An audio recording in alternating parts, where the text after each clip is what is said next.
Horario todo usuario, programa mixto, informativo y de opinión que contiene elementos de lenguaje, sexo, salud y violencia tipo A, que puede ser escuchado por niños, niñas y adolescentes sin la supervisión de sus padres, madres o representantes.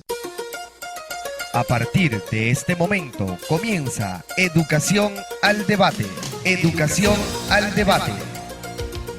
Programa diseñado para la profundización de los cambios educativos en Venezuela. Trabajaremos para ustedes en el Control Master, Leonardo Díaz. En la producción y edición de montajes y audio, Yuri Santana. Conducido por el maestro de la Patria Grande, licenciado José Saldeño. Comunícate con nosotros por mensajería de texto 0416-387-4846. Correo electrónico educacionyDebate@gmail.com. Twitter, Educación al Debate. Y en la web www.educacionaldebate.blogspot.com, donde encontrarás análisis, entrevistas, foros, documentales, leyes y mucho más. Y así comienza Educación al Debate. El mito de Amalivaca, el padre de las aguas. Y así ocurrió que durante 40 días y 40 noches, las aguas inundaron las tierras de los indios Tamanaco, arrasando con toda la vida en ella, a excepción de un hombre y una mujer, que flotaban agarrados a una palma de moriche, la cual los arrastró hasta la cima del cerro Tamanaco. Nuestro padre Amalivaca, el dios de las aguas, mandó esta gran inundación por pedir a su hermano, el dios Bochi, semejante deseo. Sí, el desear que las aguas del río cambiaran de corriente hacia arriba y hacia abajo sin consultarle a nuestro amado padre, lo enfureció enviándonos este terrible castigo. La pereza nos condenó. Sembraremos esta palma de moriche como un símbolo de nuestra supervivencia. Al poco tiempo la palma creció milagrosamente. ¡Ah! ¡Mirad, hombre! La palma de moriche dio deliciosos frutos rojos como la sangre. En ese preciso momento, Amalivaca y su hermano navegaban por el río para encontrarse con la pareja sobreviviente. Al verlos, tanto el hombre como la mujer se arrodillaron ante el dios pidiéndole disculpa y entregándole como ofrenda los frutos de la palma de moriche y suplicándole al unísono: ¿cómo podemos hacer para que seamos tantos hermanos como antes? El dios Amalivaca, conmovido por tan bello acto de humildad, les dijo: tomen el fruto de la palma de moriche y uno a uno arrójenlo hacia atrás, y por cada fruto que lance el hombre, nacerá de la tierra un hombre tamanaco, y por cada fruto que lance la mujer, nacerá de la tierra una mujer tamanaco, hasta poblar toda esta región. Gracias, padre, gracias. El dios Bochi, al ver que su hermano los había perdonado, subió a lo alto del cielo como una estrella para alumbrar el camino de los tamanacos en las noches oscuras, y Amalivaca abordó su curiara para desvanecerse y no lo volvieron a ver más nunca. Aún se dice por allí que cuando las aguas del río Orinoco suben y llueve de forma enfurecida, es porque el dios Amalivaca amenaza con salir del cauce del río.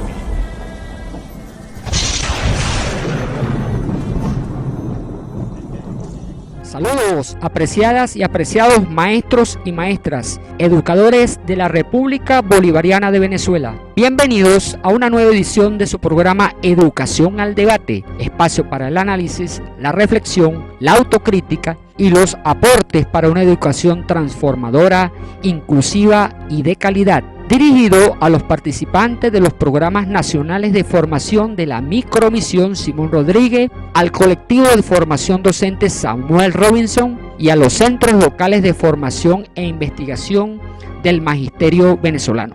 Nuestro programa de hoy lo hemos intitulado Hacia una gestión escolar con identidad local y pertinencia social. La parroquia Valle del Tucutunemo, municipio Zamora, estado Aragua. Profesor Romer Pérez, investigador, ensayista, ajedrecista, deportista, cuentacuento, teatrero y entre tantas cosas, docente comprometido con los procesos socioculturales del Valle del Tucutunemo, además de supervisor del municipio escolar. Bienvenidos, apreciado profesor Romer Pérez. ¿Qué le pareció ese regalo que le hemos dado en la tarde de hoy del cuento a Malivaca? Bueno, muy buenas tardes, estimado amigo, hermano, colega. Gracias primero que todo por la invitación para estar acá en tu programa. Gracias por dedicarnos este momento para la cultura, este momento para nosotros enriquecernos y ver cómo nosotros desde la gestión escolar podemos difundir lo que es la identidad local y esa pertinencia sociocultural tan necesaria. En primer lugar, bueno, una historia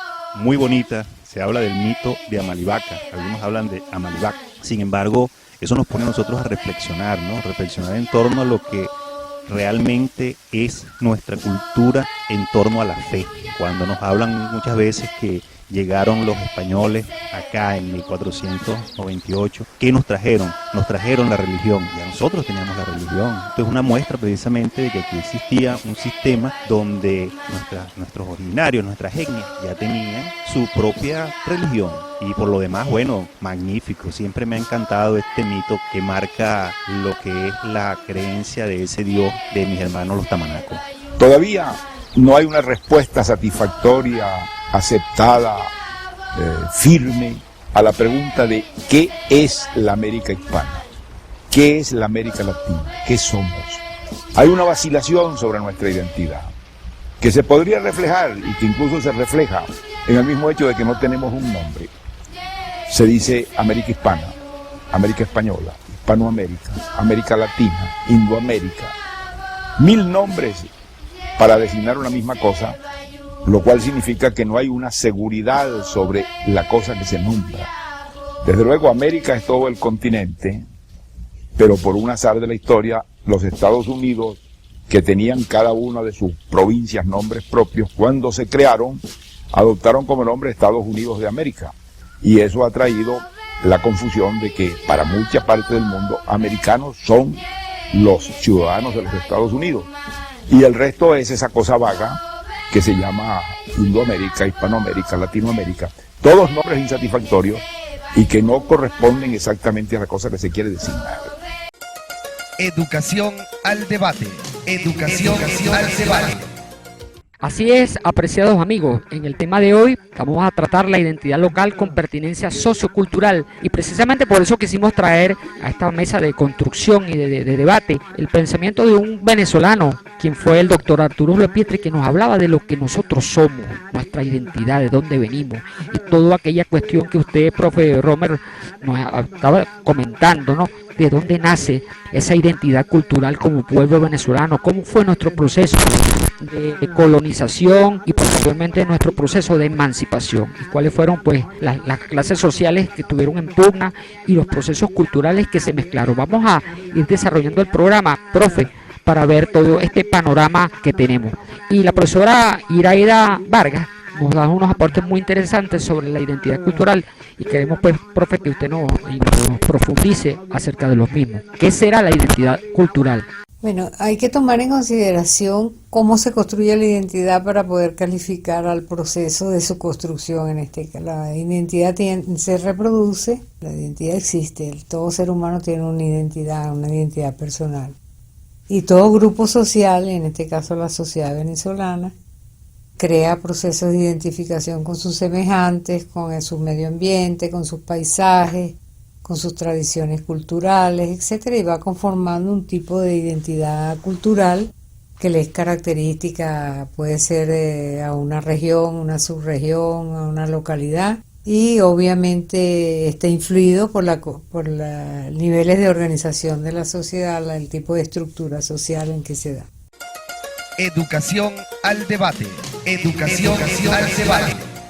uniendo lo que planteaba el doctor Usla Pietri, enlazándolo con lo que planteaba la amiga Iraida, podemos notar que hay un elemento en común, y el elemento en común es cuando se habla de la conformación de los Estados Unidos, cuando se habla entonces de la identidad, desde lo local, lo regional, lo nacional, todo esto forma parte entonces de un fraccionamiento de lo que es verdaderamente el proceso identitario nuestro. Si nosotros desde nuestra escuela planteamos la América no como una sola, sino ya existen tres Américas, que es América del Norte, América del Centro, América del Sur. Ya nosotros estamos fraccionando en sí lo que es América. Luego vamos a fraccionar lo que es Suramérica y lo vamos a fraccionar entonces en lo que es Colombia, Venezuela, Perú, Bolivia. Entonces ya estamos fraccionando inclusive lo que es Suramérica y luego vamos a fraccionar lo que es Venezuela. Entonces en Venezuela vamos a fraccionar lo que es Aragua, Guárico, Apure, Barinas. Ya estamos fraccionando entonces lo que es Venezuela. ¿Qué nos queda entonces por identidad? Si yo hablase de identidad y dijese, no, pero es que yo soy del Valle de Tucutunemo, yo soy tucutunemeño, entonces yo estaría diciendo que yo pertenezco única y exclusivamente a este punto de esta América donde hay un fraccionamiento tal que la identidad mía simplemente es una mínima pelusa en el viento. No es lo mismo cuando me preguntan, ¿de dónde eres tú? Yo soy de América, yo soy americano. Si soy americano porque estoy viviendo o nací dentro de un continente, en una parte específica. Soy americano, soy de Venezuela, soy de Aragua, soy de Tucutunemo. Entonces ya debe venir desde lo macro hasta lo micro y no quedarme en lo micro, porque entonces allí es donde se pierde precisamente el valor cultural, allí es donde se pierde precisamente lo que podemos definir como identidad cultural, porque es un término muy complejo porque abarca mucho. ¿Qué es la identidad y qué es la cultura? Solamente cuando comenzamos nosotros a buscar epistemológicamente esos dos términos nos vamos a perder porque entonces no hay un ensamblaje que me una a una realidad que es la que yo vivo y que es mi propia identidad. Y precisamente, profesor Rosner, en ese intento de buscar la identidad, como estamos tratando en la mañana de hoy, vamos a pasearnos cómo fue el proceso nuestro de la llegada a tierras americanas, pues a nuestras tierras, del proceso de coloniaje, de colonización. La doctora Iraida Vargas hace un planteamiento muy interesante en sus estudios antropológicos, en un hermoso libro que queremos recomendar, que se llama Historia y Poder, quien lo escribió en conjunto con el doctor Mario Sanoja. En ese libro hace un planteamiento muy interesante porque ella nos invita a reflexionar en torno al concepto del eurocentrismo. Ya vamos a hablar de ese concepto, de cómo nosotros aprendimos la historia y cómo nos enseñaron la historia y con qué intencionalidad nos enseñaron la historia. Eso que plantea Romer, que tú cuando hablas de la fragmentación del territorio en pedacitos, nos van fragmentando y nos van desintegrando en nuestra integridad como ciudadanos y como habitantes pues de todo este territorio. Vamos a escuchar un micro de la misma doctora Iraida Vargas, donde ella empieza a hablar sobre la historia de la identidad, de aquel proceso que ocurrió desde 1830 e incluso mucho más atrás. Vamos a escucharlo pues. En una sociedad como la venezolana de los últimos 500 años, y específicamente de Venezuela cuando se aparece como república, que es en 1830, comienzan a darse procesos de identificación muy marcadas por la condición de clase. Pero la sociedad criolla que surge a partir de la invasión, eso entra en un plano totalmente conflictivo, era como vivir en una perpetua guerra. Y no te olvides de que la condición del conquistador fue oprimir a todo lugar, convertir en esclavos a lo que quedaba de los pueblos indígenas, trajo a la fuerza a los negros desde África y los convirtió en esclavos, de manera de que no podemos hablar de una verdadera identidad en la población venezolana que surge a raíz del proceso de conquista. Eso comienza a definirse un poco más tarde, cuando ya se estabilizan incluso las poblaciones criollas. Empieza a generarse una identidad que podemos decir que está vinculada específicamente a la condición de venezolano, de ser venezolano. No obstante que no existía una noción de venezolanidad, sino hasta 1830 cuando surge la República. Y entonces surge, no fue pacífico la definición de esas identidades, porque surge una oligarquía que es la que decide qué es lo que se hace, cómo se hace, sigue sometiendo a la condición de esclavo a las poblaciones indígenas que quedaban en pie, a los descendientes de africanos y a los blancos pobres. Es decir, todo lo que tenía que ver con una clase oprimida, comienzan a generar procesos de identificación también vinculados, como decía antes, a todos los mecanismos de reproducción: lengua, territorio, paisaje, culinaria, música, y luego otra, porque hay otra cultura que es la cultura del opresor. Estaba basado en otros valores culturales, en otros elementos de identificación, de manera que ahí continuamente había un choque. No hay sociedad clasista que sea pacífica totalmente, porque por más que un pueblo pueda pasar hasta 200 años, hasta siglos, sometido y callado y sin protestar, a fin de cuentas está oprimido y en algún momento va a retomar esa condición de lucha. Educación al debate. Educación al debate. Bueno, en concordancia con la amiga Iraida Vargas, nosotros podemos decir qué es la esclavitud. Para tú esclavizar a alguien no es simplemente someterlo a través de la fuerza. De África, ¿por qué los trajeron? Porque nuestros originarios simplemente no se dejaron domesticar de la forma como ellos pensaban, debido a que nuestros originarios, nuestros indios, como ellos los llaman, tenían una cultura, ellos tenían una identidad cultural, ellos tenían una religión, ellos tenían unos principios, ellos tenían una dinámica de vida, una dinámica de acción, ellos tenían su propia forma de vivir. Entonces, ¿cómo es la única forma de yo convertir a estos compañeros en esclavos? Borrándoles la identidad. Y eso fue una lucha tremenda que tuvieron ellos desde que llegaron, desde 1498. No fue solamente con la espada, sino fue a través de ese proceso de esclavitud donde ellos trataron y de muchas formas pudiésemos decir que lograron borrarnos a nosotros lo que era nuestra identidad. Inclusive, si tocamos el tema hoy en nuestras instituciones educativas, de las grandes debilidades que tenemos nosotros es el proceso geohistórico vivido por nosotros. Cuando se plantea, que lo plantea el comandante desde el año 2000, él habla sobre la reinvención, sobre el redescubrimiento y sobre lo que es la historia desde una perspectiva nueva, desde una perspectiva real y no sobre lo que plantearon los eurocentristas acá. Nosotros podemos decir entonces que él estaba claro en lo que se estaba dando, que la educación hay que transformarla desde allí, desde ese redescubrimiento de la historia, desde esa verdad que tenemos nosotros oculta y que entonces hoy nos hace ver que nuestra historia tiene bases de cristal. ¿Por qué? Porque fue una historia que inventaron y esa historia que inventaron a la larga lo que hace es perjudicarnos. Al borrar nuestra historia, al tener una historia irreal, tenemos una identidad irreal y es mucho más fácil ese proceso de colonización o de neocolonización, que es el que estamos hablando en los últimos tiempos. Pero ese proceso de colonización o de neocolonización, como nosotros somos artífices desde nuestra gestión escolar, por eso nosotros hablamos de una identidad local que debe tener una pertinencia sociocultural, porque no es rescatar. Muchas veces hablamos, vamos a rescatar nuestra cultura. Pero ¿cómo rescatamos nosotros nuestra cultura? ¿Cómo nosotros buscamos algo que se perdió? Pienso que lo que nosotros debemos hacer es nosotros buscar entre nosotros mismos verdaderamente quién o quiénes somos nosotros, porque entonces también está ese dilema. Nos fraccionaron, nos esclavizaron, nos transculturizaron y a la final entonces, ¿qué es lo que nosotros somos? ¿De dónde venimos? ¿Cuál es nuestro origen? ¿Cuál es nuestra identidad? Entonces, eso es un debate que debemos tener nosotros constante en nuestras instituciones educativas para nosotros verdaderamente trabajar con los procesos geohistóricos, porque si no simplemente somos repetidores de ese proceso que nos metieron a nosotros, por decir la palabra, ese metieron desde hace mucho, desde el inicio mismo pues del proceso educativo acá, y entonces lo que han hecho es continuar esa colonización, pero a través de una forma de dominio mucho mayor, que es el dominio mental. Somos esclavos mientras nuestra mente lo asuma. Habría que empezar diciendo o recordando, porque a veces se olvida, que toda conquista supone violencia, toda conquista supone ocupación de territorios, supone saqueo, supone colonialismo, supone sujeción, supone destrucción cultural y muchas veces supone también la justificación de una superioridad cultural o religiosa de quien conquista. A nosotros, que somos en cierta forma productos de la conquista europea, a través de la mediatización cultural y a través del mestizaje del que somos parte, se nos ha inculcado la idea de celebrar la conquista europea como hazaña nuestra. Se nos ha inculcado la idea de celebrar lo europeo y despreciar lo indígena. En el caso de los españoles, Los españoles celebran el 12 de octubre, punto de partida de la conquista, la invasión de América, y se nos ha impuesto a nosotros la celebración de esa misma fecha.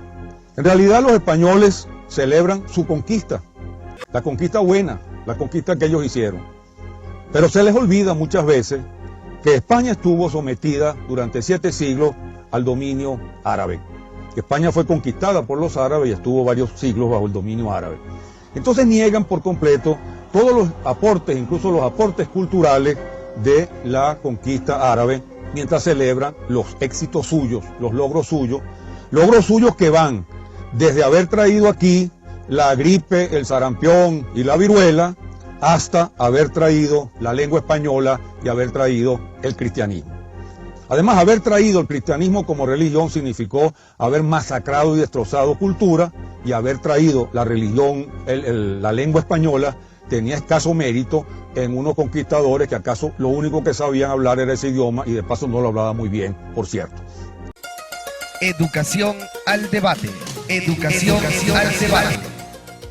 Así son los procesos de invasión y los procesos de intervención de los pueblos. Lo primero que atacan son las culturas y así desmembran a los pueblos y a las comunidades. Y es ese proceso pues el que han venido trabajando los imperios. Ocurrió con Irak cuando invadieron a Irak, atacaron las grandes bibliotecas y se llevaron todos los tesoros, Romer, todos los tesoros, los libros, los objetos milenarios de aquella civilización. Los mismos hicieron en Siria, y para ustedes contar los ejemplos de cómo es el proceso de desarraigo cultural, de atacar pues a los íconos culturales para desmembrar a las sociedades y a los pueblos. Es por eso que, escuchando al profesor Vladimir Acosta, nos salen muchas tareas como educadores, porque se trata de un proceso ahora de descolonización de los conceptos y del pensamiento, de resemantizar el nuevo pensamiento pedagógico que nos lleve a liberar pues a los pueblos y en estos casos a nuestras sociedades en construcción para tener una visión más autóctona y más verdadera. Vamos a escuchar al profesor Dussel Romer, que habla sobre esta descolonización y da unos conceptos muy interesantes donde estamos enajenados y estamos intervenidos, como digo yo, en el pensamiento militarmente,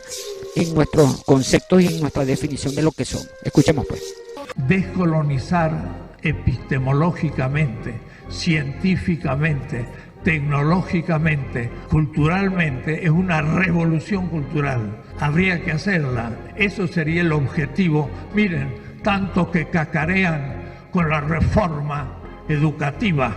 No han cambiado nada de los contenidos de la enseñanza, no han hablado una palabra porque no tienen ningún interés en un cambio interno. Entonces hay que realmente hacer una revolución cultural para dignificar nuestra historia y dar a nuestros niños el honor de ser mexicano, de una historia milenaria, de una de las columnas de la historia universal, y que la conozca bien, y que después de ahí se refiera a las otras historias de los países latinoamericanos de los que formamos parte, y luego el África, el Asia, Europa, Estados Unidos como contexto de nuestra cultura. Esta es una idea, y sin embargo no se imaginan, va a ser muy difícil de hacerla pasar.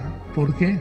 Porque la mayoría aún de la gente revolucionaria es eurocéntrica, y entonces es muy difícil lograr una descolonización. Descolonización significa que deje de ser colonia de una cultura extranjera que creo que es la mía, y es falso, no es la mía, sino que es la de otros, y yo la creo mía. Educación al debate. Educación al debate. Muy interesante, profesor Romer, el planteamiento que hace Dussel cuando nos habla de cómo han sido estructurados nuestros programas de aprendizaje. Aquí en Venezuela estamos haciendo un esfuerzo, hay que decirlo para el mundo, que aquí estamos haciendo un esfuerzo por transformar la educación en un proceso inédito de transformación curricular en curso, y estamos pues revisando los conceptos de la geohistoria y estos conceptos nuevos que están emergiendo de las mismas bases y de las mismas necesidades de un pueblo que está pujando pues con su revolución bolivariana de buscar y de encontrarse pues, de encontrarse y reconocerse en una identidad propia. ¿Qué opinas tú de profe Dussel y de todo el tema de la descolonización? Bueno, la realidad de la descolonización es que para tú entender qué es la descolonización, tú tienes que entender que estás colonizado. Y la problemática que nosotros tenemos es cómo entender que nosotros somos parte de una colonia, cuando nosotros hablamos de la República Bolivariana de Venezuela. La otra cuestión es lo que él planteaba sobre la escuela.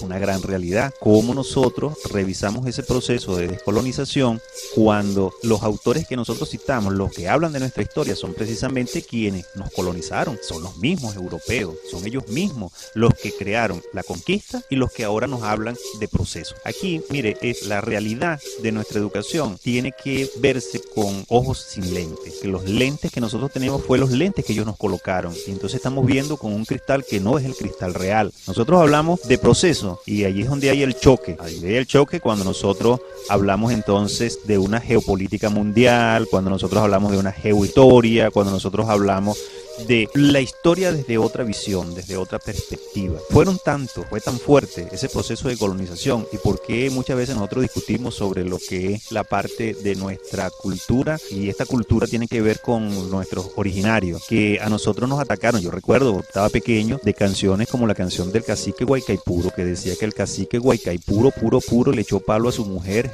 porque no le dio dinero, para montarse en el tren. Una canción tan bonita, pero ¿cuál es el mensaje que lleva esa canción?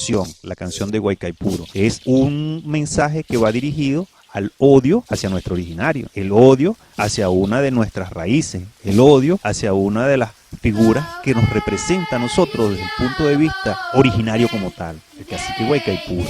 Entonces, ¿qué sucede? ¿Hay una transculturización? Sí la hay una transculturización, pero ¿quiénes somos los primeros transculturizadores? Nosotros los educadores, y somos nosotros los educadores porque nuestro sistema está creado específicamente para eso. Para nosotros entonces seguir siendo las herramientas y seguir siendo entonces los que creamos o los que promulgamos o los que prolongamos esa colonización del pensamiento. Profe Romer, ¿y cuáles son esas diferencias que estamos tratando de marcar con este proceso de transformación pedagógica, curricular? ¿Cuáles son esos cambios para enfrentar este proceso de colonización? Usted que está trabajando en formación, ¿qué novedades pues tenemos allí? Bueno, en primer orden, nosotros estamos trabajando ahorita con el proceso geohistórico. Estamos trabajando ahorita con un método, y el método geohistórico me dice a mí que yo debo primero buscar lo local, partir desde lo local, y de allí entonces yo voy avanzando, ¿no? Lo local, lo regional, lo nacional, lo internacional. Siempre algo va unido a lo otro. Lo que pasa en el mundo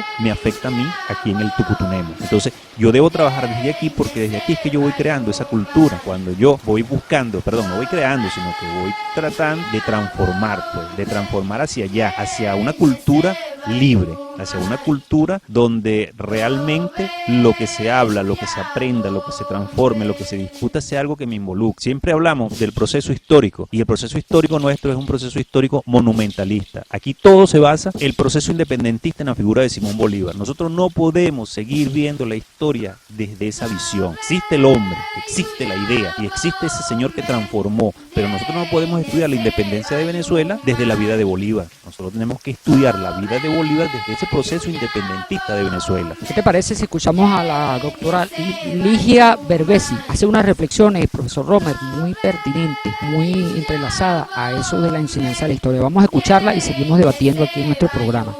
Se enseña una historia mítica, una historia de héroes. Entonces hay una intencionalidad a todos los niveles para que nosotros no tengamos memoria histórica o para que nuestra memoria sea muy corta. Entonces nuestra historia, ¿cómo se enseñó, Luis?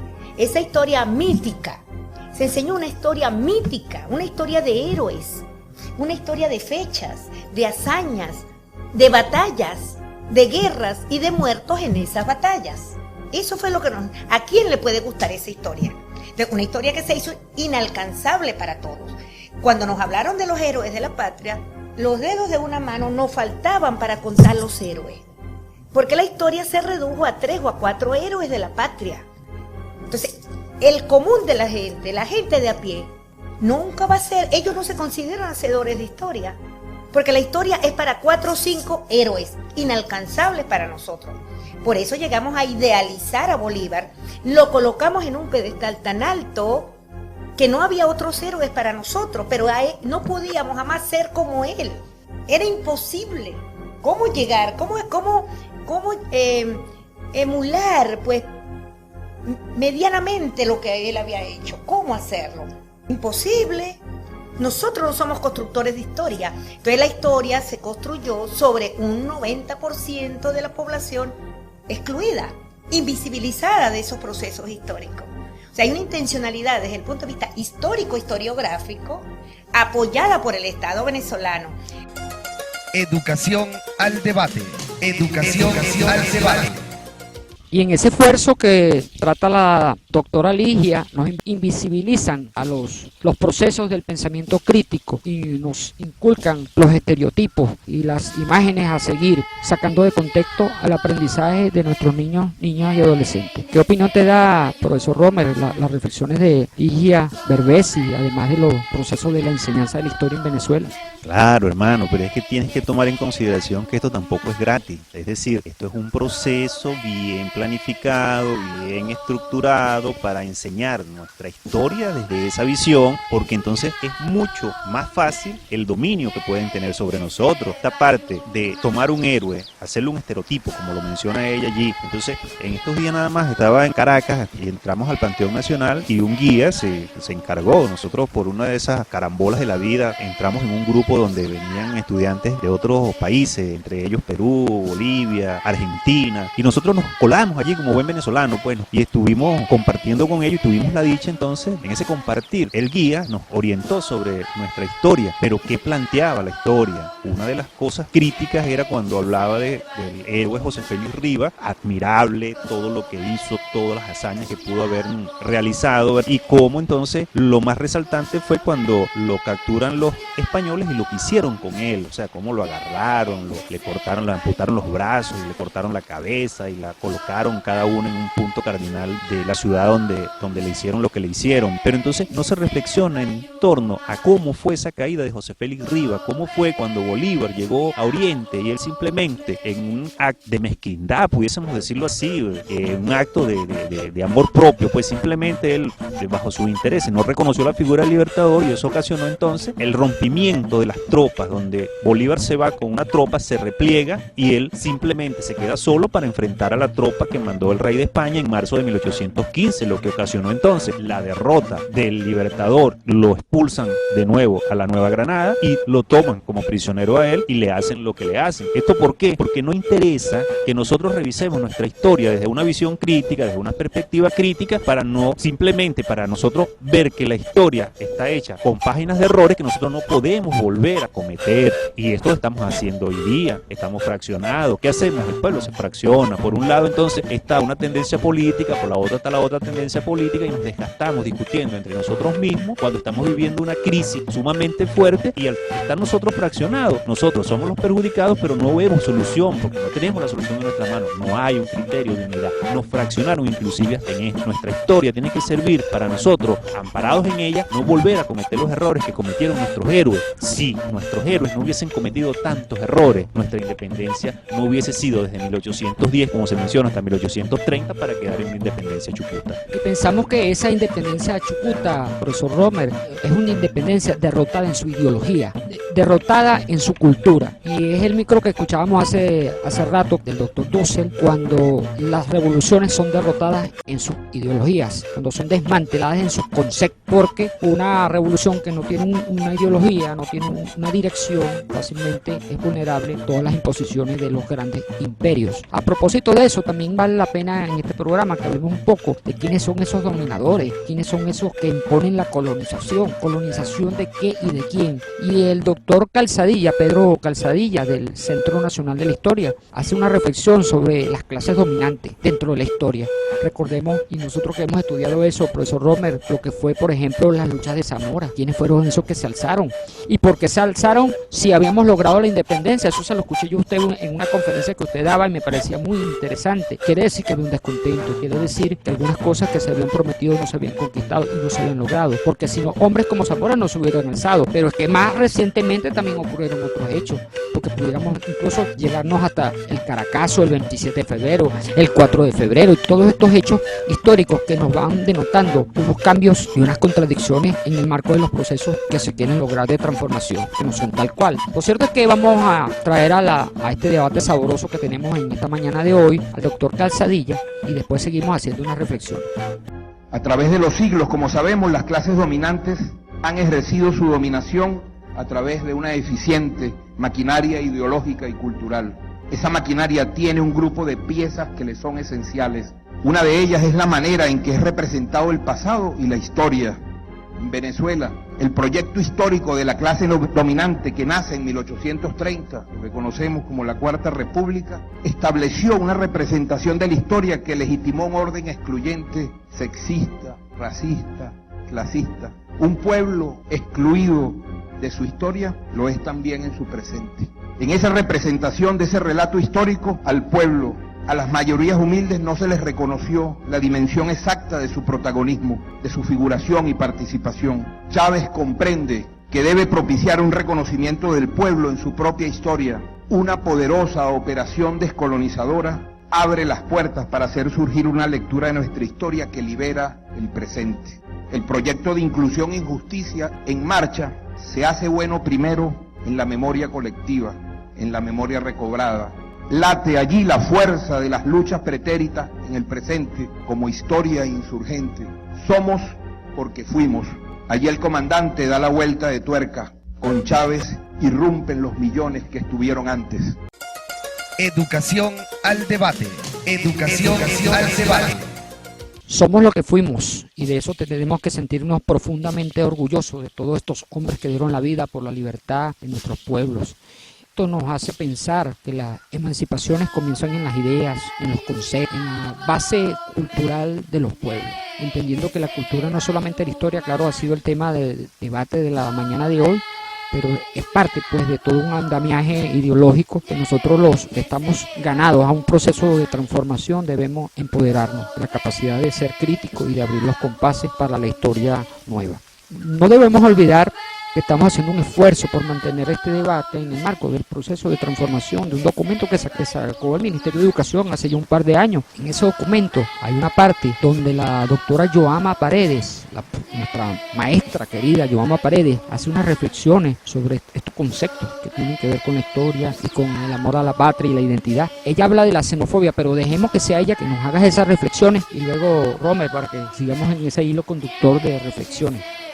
Por eso es que educar en, por y para el amor a la patria, la soberanía y la autodeterminación no es un problema de chauvinismo o de decir que vamos a ser xenófobos, que vamos a odiar o a no querer a otros, o que no vamos a hacer interculturalmente, aportar de nuestra cultura tecnológica, científicas, humanísticas, digamos de nuestras artes, en lo social, en lo político. Fíjense que nosotros somos una sociedad participativa y protagónica, y todavía hay países que son representativistas.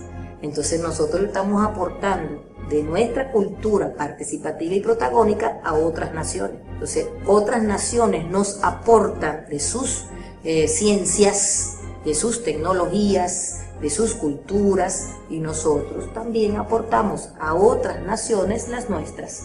Eso es posible cuando hay patria, eso es posible cuando hay soberanía, y eso es posible cuando hay autodeterminación. ¿Dónde no es posible?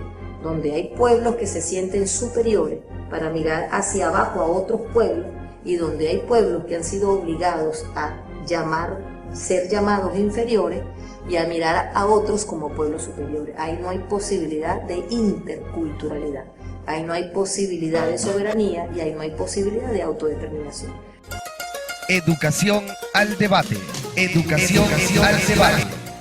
Bueno, al principio me preguntaste sobre quién es ese poder que nos está colonizando, quién es ese poder que nos está esclavizando. Y ese es el mismo poder que ha existido por años, por siglos. ¿Por qué se da la invasión de Europa hacia América para el 1492? Se da precisamente porque hay una necesidad económica, y ese mismo poder económico es el que traza esa línea de colonización o de esclavitud, y ese mismo poder económico es el que a través del tiempo ha persistido en esta intención de colonizarnos. Todavía persiste en ese proceso. Inclusive cuando la amiga Yoama muy acertadamente hablaba sobre ese proceso y cómo nosotros tratamos a través de nuestra transformación curricular con esa educación en por y para el amor a la patria, cómo nosotros podemos escuchar hoy día que alguien dice, bueno, no hay luz, pero tenemos patria.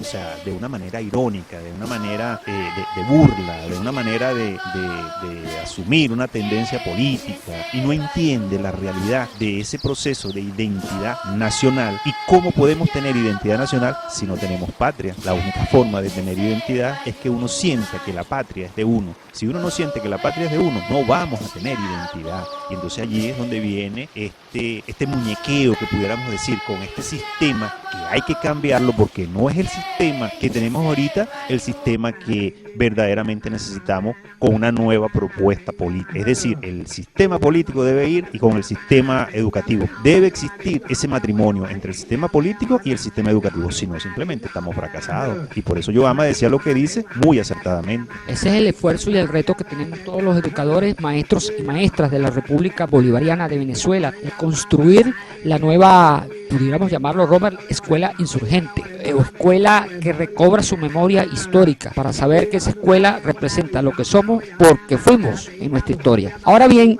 quedaría ya para ir culminando nuestro programa de hoy, que ha sido muy provechoso, ir reflexionando, Romer, acerca del rol de la escuela en lo referente a la gestión escolar. Sabes que en nuestras formaciones que tú has participado, nos has acompañado gentilmente, y te lo queremos agradecer, los que hemos participado en esos espacios de formación, porque sabemos de tu tiempo y de tus complejidades, ¿no? Pero en esos espacios de debate hemos dicho que es muy importante la nueva visión cultural que tiene que tener la escuela. Tú decías en la última formación si se tenía que hablar de gestión cultural de la escuela o una cultura de la gestión, que eran dos términos distintos. Pero a lo que voy, queríamos preguntarte qué podemos hacer desde la escuela. ¿Cómo podemos dar unos cambios significativos en este año para la escuela? Para darte mis impresiones y mis aportes, pudiera decirte, Romer, que somos de los que nos entusiasmamos un poco con la investigación y acción participativa. Esto que decíamos en el marco de la primera edición de nuestra revista Circuital Valle la Cuña, nuestra revista Reverdecer. En ese encuentro decíamos allí que era importante pues estimular la investigación y acción participativa, ir a las comunidades, hacer el levantamiento del terreno, como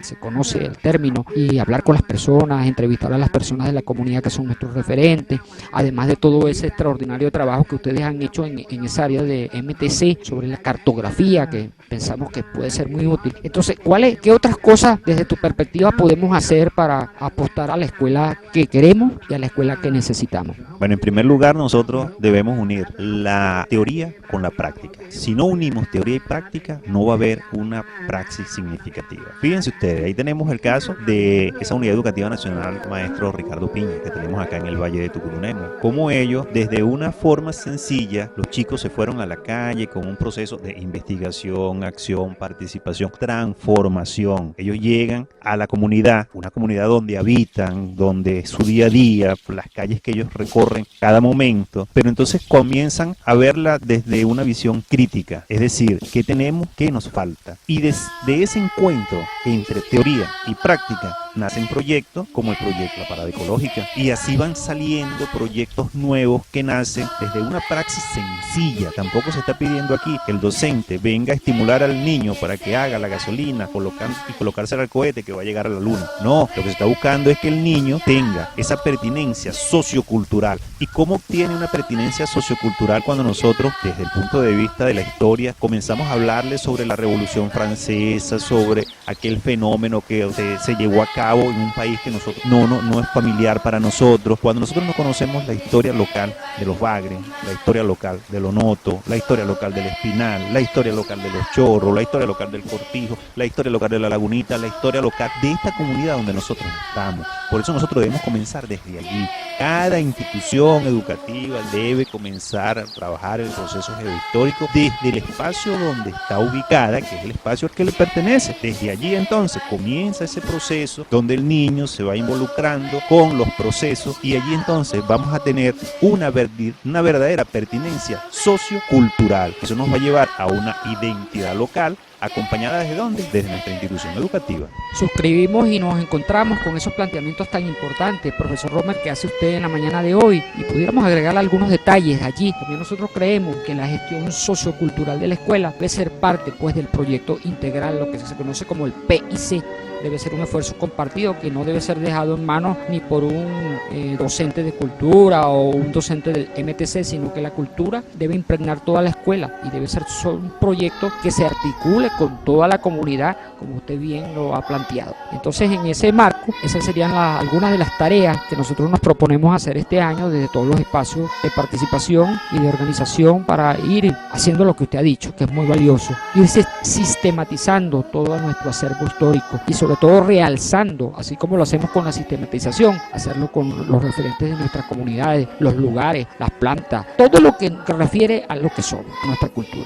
Hace rato te comentaba, profesor Romer, que estamos muy interesados, a partir de las investigaciones que estamos realizando, de acercar un poco el conocimiento, por lo menos, y el sentir de los pueblos indígenas a nuestras comunidades, que a veces como educador debo confesarle que me siento un poco irrespetado cuando solamente nos acordamos de ellos en 12 de octubre y le colocamos cualquier cantidad de nombres a esa fecha y un saludo a la bandera más, ¿no? Sino que también pudiera ser parte pues también de ese esfuerzo, porque me ha preocupado como venezolano y ciudadano venezolano y patria, ver como en las esquinas de Villa de Cura ya he visto algunos pueblos indígenas por allí, niños indigentes y personas pidiendo, una cosa que nunca había visto en el municipio y me ha llamado mucho la reflexión. Esa es la tarea de todos, amigos y amigas. Muchas gracias por el programa, profesor Romer, gracias por su aporte muy valioso. No sé si quiere hacer una reflexión de cierre. Bueno, la reflexión es que la transformación curricular es una necesidad de nosotros los docentes. Esto no es una necesidad de un gobierno, de una oposición, de un trasfondo nacional o internacional. No, es una necesidad de nuestra educación. Y en esa transformación curricular está precisamente el aporte que nosotros debemos hacer desde nuestra praxis, y ese aporte tiene que ser a la identidad local. Un pueblo que no tiene identidad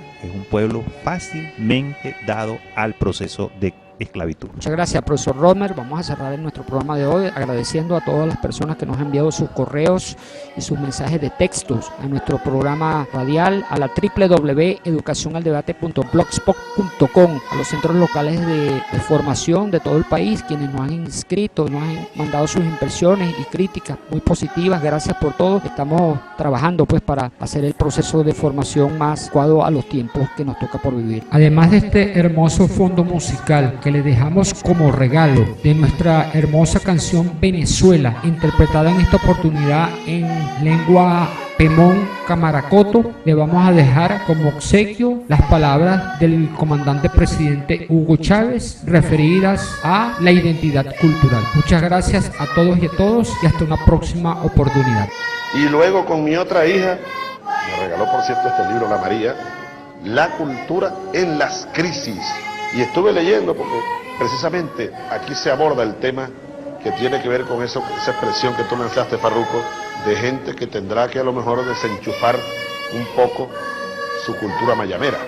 Claro, la hegemonía. Este libro lo toca, es una compilación de Alejandro Grimson. Cómo a través de la cultura el imperialismo fue logrando la hegemonía.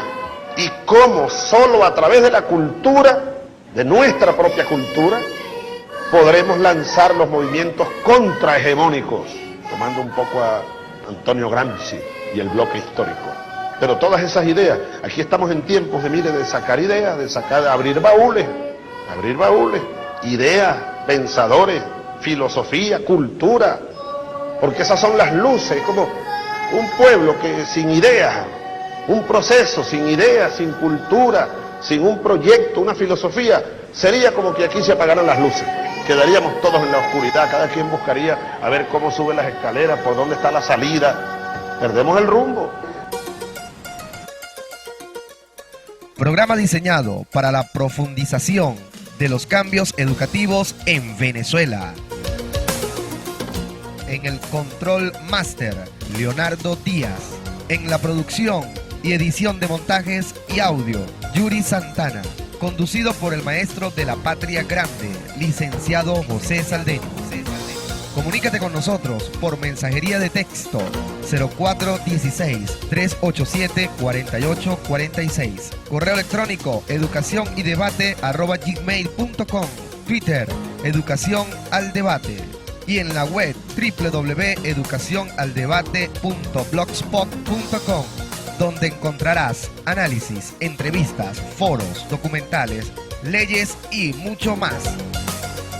Educación al debate.